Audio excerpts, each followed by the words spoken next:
Welcome to Timeout on the Fired Up Network. You can see us on 30 different streaming platforms. We're previewing easily one of the biggest games this season in the National Football League.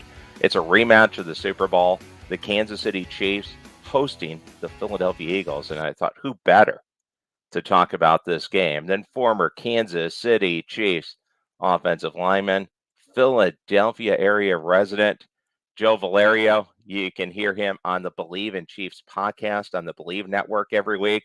Joe, thanks a lot for stepping in here. This has to be a weird game in Philadelphia. I think they got to be feeling revenge.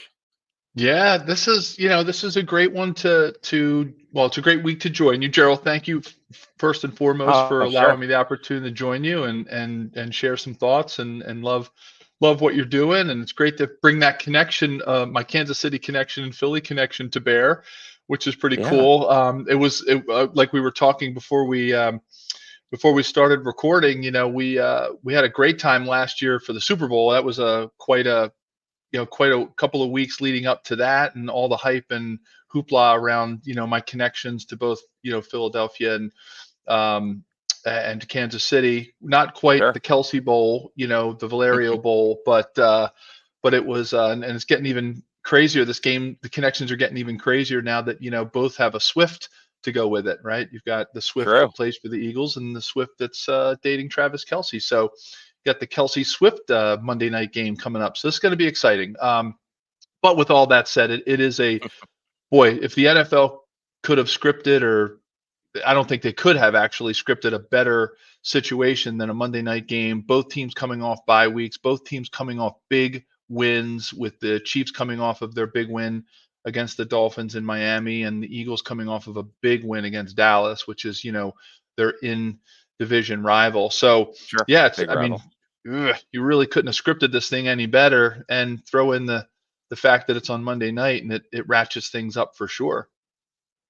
Well, and just to make another connection, I think Travis Kelsey probably feels a little bit slighted since Jason Kelsey came in fourth in the sexiest man alive polling.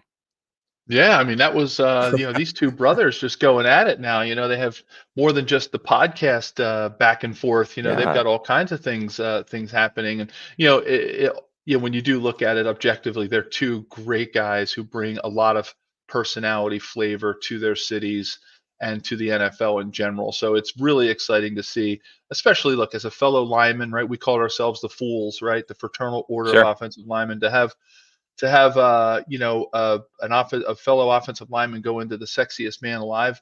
Come on, like it doesn't get any better than that, right? Living every lineman's dream. And of Yeah, course, tight ends are kind of hybrid, so it always looked at, had that affinity for tight ends personally. And yeah, so they bring a lot to the game, and it's been a lot of fun, that they've added to sort of the hype around what the NFL is building. absolutely. The connections and the synergies with the team, crazy. I mean, especially when you talk about Andy Reid. He has obviously huge ties to Philadelphia. Sirianno has some ties to Andy Reid. I mean, there's so many interconnections.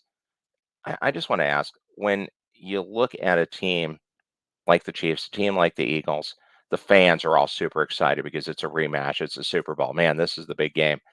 How much do the players feel that it's that much different? How much extra pressure do they put on? Having been a NFL player, you can answer it more than fans. I know fans are going to get super excited, super focused, like, Sure. oh my God, if this game doesn't win, if we don't win this game, season's over. Yeah, What's the reaction with the that's it, players? Gerald. That's a great question, and it's I'll just put things into context. I come from the Marty Schottenheimer era, and Coach Schottenheimer always taught us that your most important game is your next game. And we very rarely circled games on calendars, or at least we tried not to, right? Because he Mhm. felt like in the NFL back then, of course, 16 games, like every game was important, and every game set the stage for the next one and for you helping to achieve your goals, right? And that was always, at training camp, Marty's first mantra is 1-0. We need to be 1-0. Let's not let's Yes, the goal was to get to the Super Bowl. The goal was to bring home the Lombardi trophy. Every NFL, all 32 teams want that. But at the same time, it was always 1-0, guys. We're going to come out of training camp, win that first game 1-0, and then 2-0 and 3-0. So that's just to put into context. That's how most players try to think of it, so that they don't get caught up in overlooking teams, getting, falling into trap games, where maybe some Chiefs fans could have called that Broncos game a little bit of a trap game with all that the Chiefs have coming up, right? With Sure. this meaty part of their season, right? You've got the trip to Germany to play the Dolphins. You've got the bye week, which every player looks forward to get yourself recalibrated, reset, get a little healthy. And then they knew they had the Eagles on Monday night. We still have the Bills and the Bengals, right? I mean, regardless of how the Oh, yeah, it's Bengals a tough and Bills schedule are the rest of the way. struggling a little bit right now, but when this schedule was put forth, I know a lot of Chiefs fans had to look at it and say, "Wow, this has to be, at least on paper, or at least from a gut feeling, one of the toughest schedules in the NFL." So anyway, that's a long answer to a short question, Gerald. So basically, players try not to do it. However, okay, let's put the player side, put the player feeling aside, and sort of the actual, the fact that players try not to do The that. heart. You can't help but circle this game, right? I mean, come on, like I would think so. NFL players are still human beings, right? They still have emotion and they still think about things. So when this game popped up on the schedule, the Eagles players had to look at it and say, okay, all right, we had some ups and downs in that Super Bowl, could have gone either way at certain points. This is going to be a chance for redemption. And regardless of whether players want to take the philosophy or not that the next game is the most important game, you still look at that on your calendar and say, man, I can't wait for that one. Right. And you hope that you get to that game with a semblance of a good record.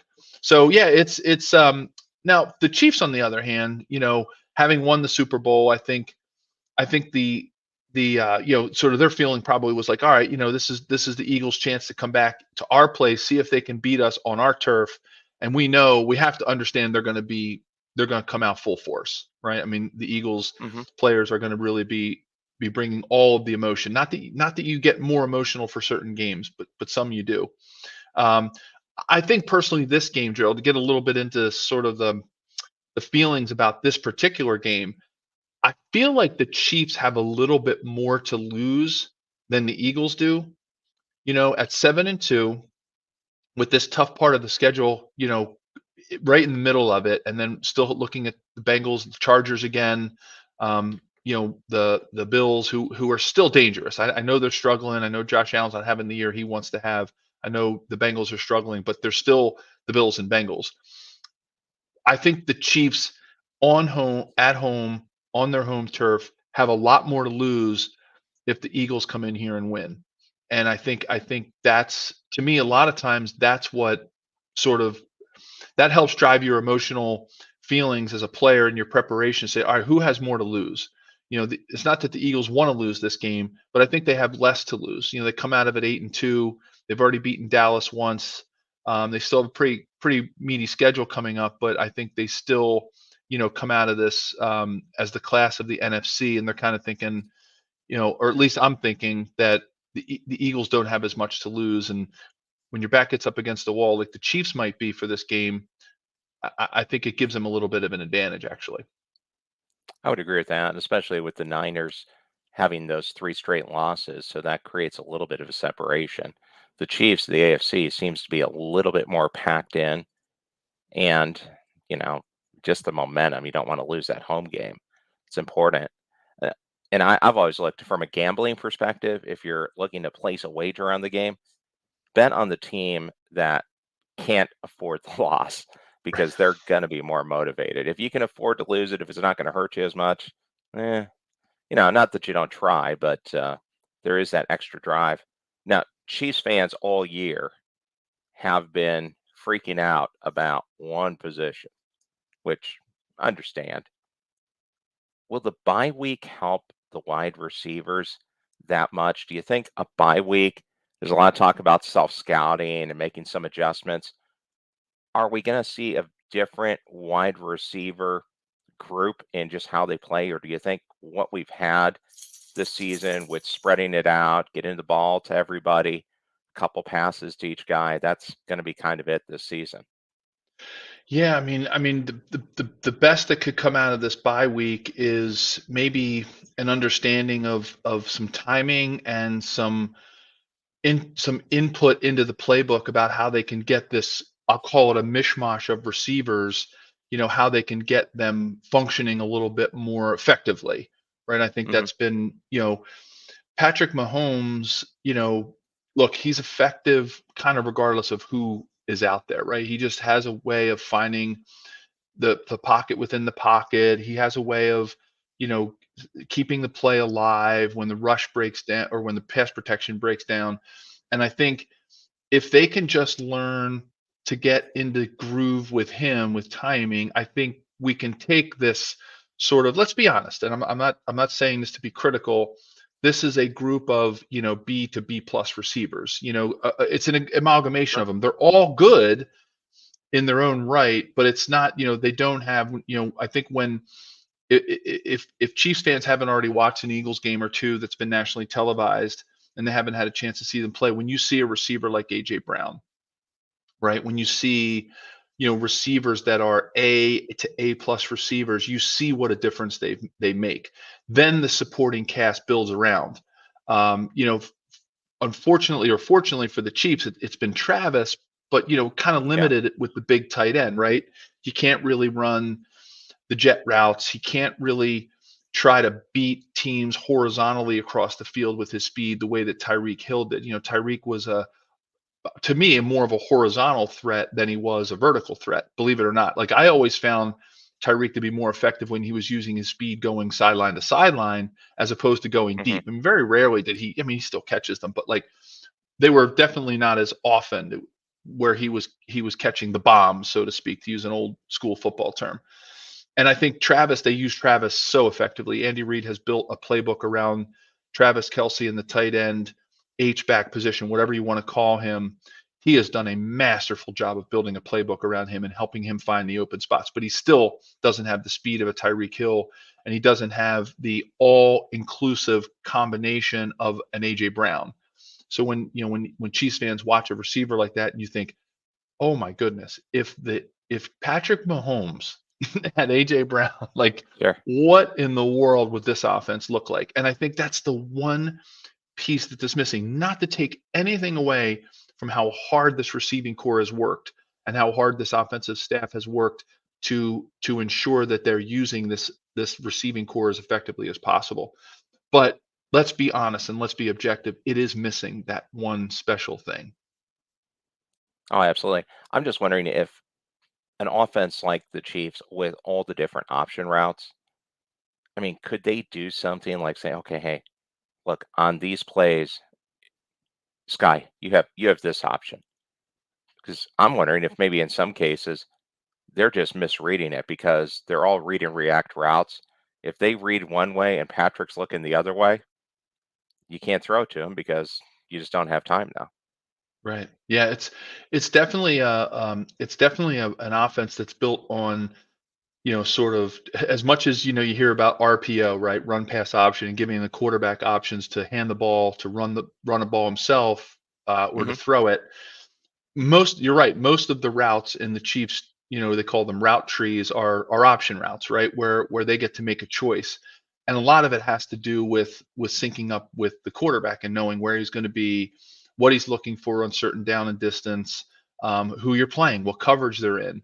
And when you get a group of young receivers like this who are still all trying to figure it out, right? I mean, let's be honest, they're Yeah. all, they're all relatively young receivers. I mean, when you look at the receiving, I mean, MVS is seasoned, and I think Justin Watson's been around 6 years, so and Kadarius Tony, but with this particular offense, they're still learning. I mean, that's why Travis and Patrick have such a special thing, right? They've been playing together Sure. since Patrick came into the league, and Travis got to see what it was like to play with other quarterbacks, not Patrick, and I think that's given him a leg up.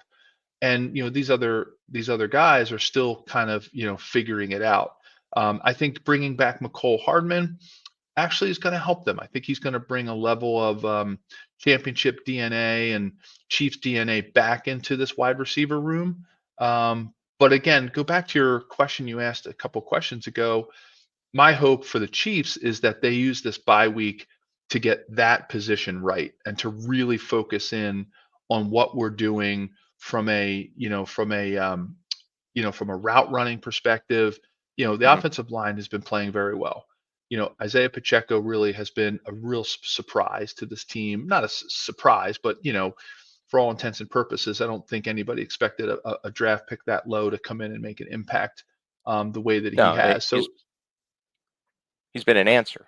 He's answered the yeah, question. I mean, there's a great. you don't have That's a to worry great about running great way back right now. great way to look at it. He does what he needs to do. Um, so I think, there's always that one thing a team needs to work on. And I think the Chiefs right now are in a situation where that the wide receiver position is where they need to. I mean, you go back to that Super Bowl loss several years ago, and it was, the offensive line was sort of their Achilles heel. Hmm. Um, I think, last year some of their struggles and the year before were happening in the running game, where they didn't have a real definitive, defined running game. They were kind of doing everything by committee. But I think now that they've made the commitment there to Isaiah Pacheco, I think they've got those pieces settled. They've got good depth on the offensive line, good seasoned veterans. I think the two tackles, picking them up, they're really figuring it out. I know, we had our struggles. John Taylor had his struggles with getting the timing down early on, but that Yep. seems to have resolved itself. It's really the wide receiver. And when you get a bye week and you can sit there and just cook stuff up and think about how am I going to improve this one thing, that really helps. So I think this bye week is coming at just the right time for this team. And I think it's really important for them to have hopefully been working on that part of it. You go to the other side of the ball, and I think this defense is really playing at a high level. This might be the best Terrific. I've seen this defense from a personnel and scheme perspective in a while. Drew Tranquil, what a pickup he was. Not that anybody was going to foresee Nick Bolton's injury, but we all know that injuries do happen, and I think the Drew Tranquil pickup, the progression of these defensive backs, the progression and I say exponential progression of this linebacking core. I mean, I think they're, besides having Chris Jones, of course, up front, and George Karlaftis, who I think is really figuring things out. They're just solid. They are solid Yeah. right now, and I think it's what's been keeping them, hanging around these close games and giving Patrick an opportunity to win them is the close ones is by what their defense is doing. Oh, it looks terrific. It's one of the best defenses since back in your era. Yeah, I mean, definitely. they look I great. would totally agree. I would totally agree. I mean, it is really been a joy to watch Steve Spagnuolo put these pieces together. And what this Chiefs teams what this Chiefs staff does, and I say this all the time, they are masters on both sides of the ball, both offensively and defensive. They are masters at building and forming their playbook around their players. They don't just take a playbook and say, you need to fit into this playbook, player. Okay. Like they don't just say Hmm. that to players. They don't just say, well, it's my way or the highway. You don't have the skills to fit this offensive scheme. You're out.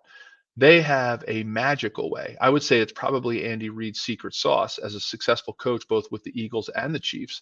He has always, and I witnessed him do this in Philadelphia. He has an amazing way of crafting a playbook around his players and getting the best out of his players by molding that playbook around them. And also at the same time, molding the player to the playbook and figuring out where the player fits in best and how they fit best into the scheme. I think that's a special thing that coaches can do. And I think that's why when you look at, air quote dynasties, coaches do that. Coaches are able to do that and they take the talent that they have. I mean, you go back to those Bill Belichick, era dynasty teams, I mean, they did it with can anybody really remember some of their running backs? I mean, or like, and even the receivers, people always have to go, wait, was Wes Welker on that team? Wait, I think that was the Edelman year. Yeah. Like nobody from those Belichick era goes, wow, like, you know, other than Tom Brady, of course, and maybe Gronkowski Yeah. in his Brady and later. Gronk and a receiver. Yeah, I mean, it That's it. was like they just there wasn't a lot of Hall of Famers, right? It wasn't, and I think that's, to me, that's the true magic of coaching in the NFL, because, all the players are good, right? They're all NFL players. They're all the cream of the crop of college, and they get to the NFL and they make it through cuts, and you stay and you hang around, and of course you're going to be a good player. Now it's up to the coaches to make it all work. And I think that is really what Andy Reid, has done on the offensive side of the ball, and what Steve Spagnuolo has done on the defensive side. And I think that's why this defense is flourishing. To go back to the defensive comment. No, it's a great point. I did want to ask you just as we're kind of winding down because I think it has to be a huge advantage if you're a player on the Chiefs and similar to you had a chance with the Chiefs, you go in there and your quarterback is Joe Montana or your quarterback's Patrick Mahomes. That has to give you an extra feeling of confidence that you go in knowing, hey, no offense to any of the other guys. Like you said, they all get a check. They were all good, but I'm feeling a whole lot better running out there with Joe Montana or Patrick Mahomes at QB because I know I just have to keep it close and they'll get it done. Yeah. Yeah. Oh no, it's a great, there's so many analogies that you can make to that are probably, that could be applicable to anything that we do in life. When somebody is a world-renowned chef, that chances are you're going to go into the restaurant and the restaurant's going to hum. The service is going to be fantastic, the food's going to be good, and at least you give yourself a chance, right? It's no different going Hmm. into a store, a retail store that you're comfortable with, and you know the product, and you know that there's a level of confidence about the product and what that store presents, and it gives you an experience, right? Having a quarterback at the helm is no different. Playing with Joe Montana was, you knew he was going to be the most prepared. You knew he was going to stay calm under pressure. You knew that no matter what the situation was, he was going to take it upon himself, and he wasn't going to blame anybody. He was going to be the one who took the responsibility for what was happening on the field. And I got to say, watching Patrick Mahomes now, I obviously got to experience Joe Montana firsthand in the Sure. locker room, and nobody prepared more than he did. I mean, when I got to Kansas City and I saw him, and he came to minicamp, our first minicamp, and we put in probably the easiest play in the playbook. It was called 38-39 whack, and it was a front side guard pull. It was a reverse pivot pitch out to the tailback. It was literally the easiest play in the playbook, stuff that you run when you're in Pop Warner. Yeah. And it was bread and butter for the West Coast offense. And he, Joe Montana, on that first day of installation of putting that play in, took like 3 pages of notes and asked like 6 questions. And I'm thinking to myself, wait a minute. This is a play that Joe Montana probably ran 5,000 times in the playoffs with Roger Craig and other various tailbacks that he Sure. played with. And I'm like, wait a minute. If he's willing to put in the time and to be the first person in the weight room and the last person to leave at night from the stadium after watching film, how do you not want to get behind a leader like that? And if the walls are falling down around you, he's a guy that you want in the huddle. And so, yeah, it gives you an incredible amount of confidence as a player, both on both sides of the ball, defense and Hmm. offense, not just the guys in the huddle with him, but on defense as well. Now, Patrick Mahomes, I don't know him, right? I've never been in a huddle with him. I've never been in the locker room with him. I've seen, clips and all the stuff that most people see, media, stuff and all that. But what I think that quarterback showed us, and seeing him in his downtime, I gotta be honest, I didn't have I had no idea he prepared as well and as hard and worked as hard as he does. I mean, obviously, we know he's in the NFL. We knew he was gonna work hard. But that Sure. show really it shined a light onto him that said he prepares like no other. The work that he puts in, no, it's no wonder when, they were down 13 seconds in the Buffalo Bills, there was not a doubt in that huddle that they were gonna go and score and put themselves in a place where they could win that game with 13 seconds left. I'm like, I knew he was great. I knew he was talented. I knew he worked hard. I knew he's a great kid, like all that stuff. But I had no idea that he had that kind of work ethic or worked so diligently on the little things and the little skills that make him Patrick Mahomes, the sidearm throws and the all that stuff that he does. I was super impressed. I'm so glad I watched that show and invested the time to see him firsthand in his quiet moments of what an incredible player he is. And I think it showed a lot of people, whether you were a Chiefs fan or not, it showed a lot of people that that's how you get great at something. And even during different eras, it's been, multiple iterations of how the game's played. You still see those common traits. There's a Yeah. lot of what you said about Joe Montana you could take and use it directly, just change the names, and it would describe Patrick Mahomes. Yeah. There's a It talent is level too. I interesting to mean, see that it carries over. yeah, and there's a talent level. I mean, they do have an innate talent to do what they do. I think what sets those two apart is their ability to see the game slowly. It's almost as if everything is happening in slow motion for a Joe Montana or Patrick Mahomes, where Mhm. where for other quarterbacks things are happening in real time speed. Where for them it's like you want to say it's kind of like they have eyes in the back of their head, or they just see things more slowly. Like their metabolism is so high that everything else is happening around them in slow motion and allows them to make those kind of decisions. And I think that's also part of it. And that there's just that innate talent that they both had. Yeah, I agree. I mean, you can see those plays where greatness separates. It was a losing effort yesterday for the Bengals, but the one late scramble touchdown that Joe Burrow threw, an amazing play. I don't know if there's a quarterback in the league outside of maybe Patrick Mahomes or Jalen Hurts that could even physically do that play. Yeah. Yeah, Scrambling, throwing against your body, and a touchdown to Jamar Chase. Again, it was a losing effort, but you can see those plays where that greatness just rises out, and it's that combination of work, skill, and focus, clarity. Really definitely. impressive. Hey, just as we're winding it down, I know fans have been able to follow you and get your reaction to the Chiefs all year. Where can they find the Believe in the Chiefs podcast? And can you tell me a little bit about what you guys do on it? Sure. The Believe in Chiefs podcast. It's BLEAV. Believe in Chiefs. It's part of the Believe podcast network. Really cool to be a part of it. They have boy. If you're a podcast listener and you're a fan of anything, you can find a Believe podcast. So Jeff Fedotin, my partner, is he writes for Forbes magazine. He's also an editor.